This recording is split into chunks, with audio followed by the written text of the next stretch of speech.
दोस्तों, तो कैसे हैं आप? मैं आशा करता हूं कि आप लोग अच्छे होंगे।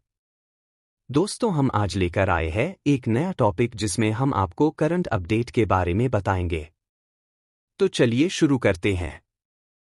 देश की पहली कयाकिंग कैनोइंग अकादमी उत्तराखंड में खुली। एल अकादमी में देश भर के खिलाड़ी ले सकेंगे प्रशिक्षण। टीएचडीसी के कोटेश्वर बांध परियोजना क्षेत्र में कयाकिंग कैनोइंग का प्रशिक्षण देने के लिए देश की पहली high performance water sports academy शुरू हुई है। अकादमी में देश भर के खिलाड़ियों को वाटर स्पोर्ट्स का प्रशिक्षण दिया जाएगा। इंडियन कैनोइंग एवं kayaking association, Uttarakhand Olympic association, खेल विभाग उत्तराखंड के सहयोग से संचालित अकादमी THDCIL-IKCA का मंगलवार को शुभारंभ हुआ। अकादमी का मुख्य अतिथि अपर पुलिस महानिदेशक व सचिव खेल विभाग टीएचडीसी के कोटेश्वर बांध परियोजना क्षेत्र में खुली अकादमी अमित कुमार सिन्हा ने पूजा अर्चना और रिबन काटकर उद्घाटन किया। उन्होंने अकादमी में प्रशिक्षण प्राप्त करने वाले एथलीटों को उत्कृष्टता के लिए प्रयास करने और अकादमी की ओर से दिए जाने वाले अवसरों का लाभ उठाने की अपील की।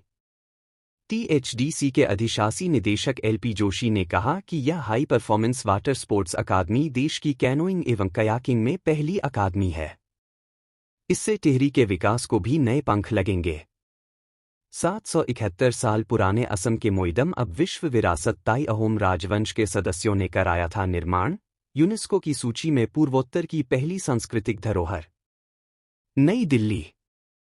भारत के महत्वपूर्ण मध्यकालीन अहोम राजवंश के 77 साल पुराने शाही मोइदम की शुक्रवार को यूनेस्को की विश्व विरासत सूची में शामिल किया गया। ये शाही विरासत असम के चराइदेव जिले में स्थित है।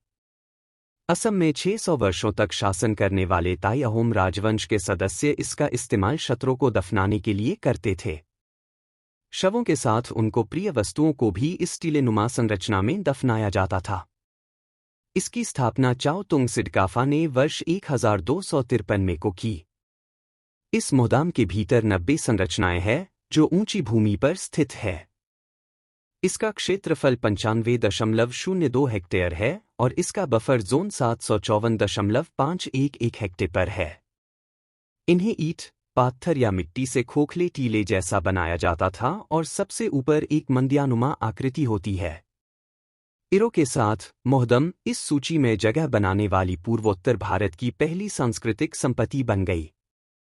यह निर्णय भारत में आयोजित किए जा रहे विश्व धरोहर समिति WHC के 46वें सत्र में लिया गया। मोहदम सूची में दर्ज भारत की 43वीं विरासत है। इसे वर्ष 2023 से 24 के लिए यूनेस्को की विश्व विरासत सूची में शामिल करने के लिए भारत के नामांकन के रूप में प्रस्तुत किया गया था। देश के लिए बेहद खुशी। आज का दिन स्वर्णिम अक्षरों में अंकित ही गया है। मोइदम के असाधारण सार्वभौमिक मूल्य को समझने के लिए संयुक्त राष्ट्र शैक्षणिक, वैज्ञानिक और विश्व धरोहर समिति का आभार। और गर्व की बात, मोदी प्रधानमंत्री नरेंद्र मोदी ने कहा कि यह भारत के लिए बात खुशी और गर्व की बात है कि मोइदम ने व्याय धरोहर सूची में जगह बनाई है।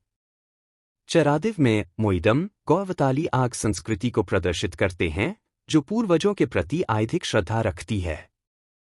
वह संस्कृति के बारे में सीखेंगे। यह दिन स्वर्णिम अक्षरों में दर्ज हो गया।